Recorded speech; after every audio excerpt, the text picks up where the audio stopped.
America में weekend पर हुई गोलीबारी।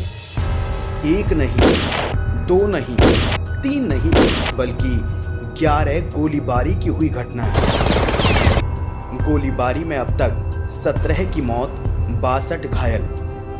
राष्ट्रपति बाइडेन की चेतावनी का नहीं दिखा असर।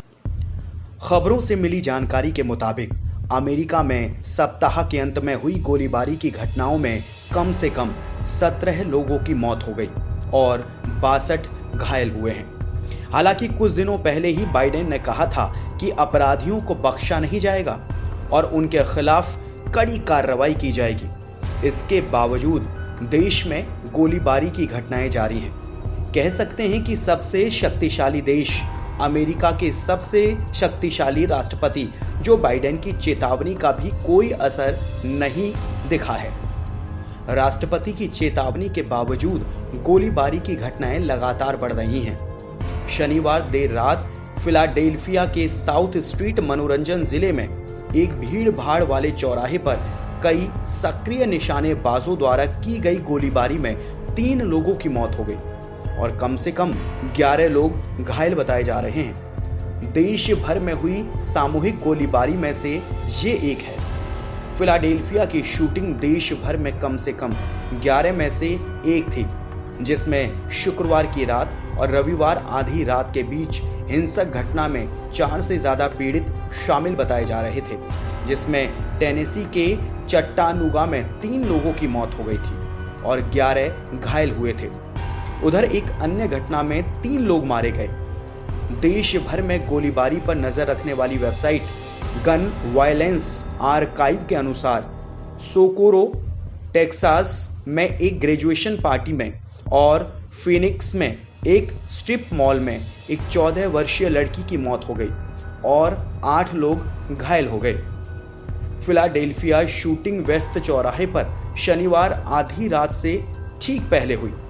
इंस्पेक्टर डीएफ फिलाडेल्फिया पुलिस विभाग के पेस ने कहा कि जब शूटिंग की घटना हुई तब सैकड़ों लोग उस क्षेत्र में घूम रहे थे। जब शूटिंग शुरू हुई सैकड़ों लोग साउथ स्ट्रीट का आनंद ले रहे थे, जैसा कि वे हर एक सप्ताह के अंत में करते हैं। बता दें, इस बीच अमेरिका के न्यूयॉर्क शहर की गवर्नर कैथी हॉचुल ने गोलीबारी की बढ़ती घटनाओं के मद्देनजर एक नए कानून पर दस्तखत किए हैं, जिसके तहत प्रांत में अब 21 साल से कम उम्र के लोग अर्ध स्वचालित राइफल नहीं खरीद पाएंगे। न्यूयॉर्क अमेरिका में गोलीबारी की घटनाओं को रोकने के लिए ऐसा बड़ा कदम उठाने वाला ये पहला प्रांत है। होचुल ने सार्वजनिक सुरक्षा संबंधी 10 विधेयकों पर हस्ताक्षर किए, जिसमें से एक के तहत नए वेपन्स पर माइक्रो स्टैंपिंग की जरूरत होगी। दरअसल ये कदम सिर्फ इसलिए उठाया गया है ताकि आगे से इस तरह की घटनाओं में इजाफा ना हो सके।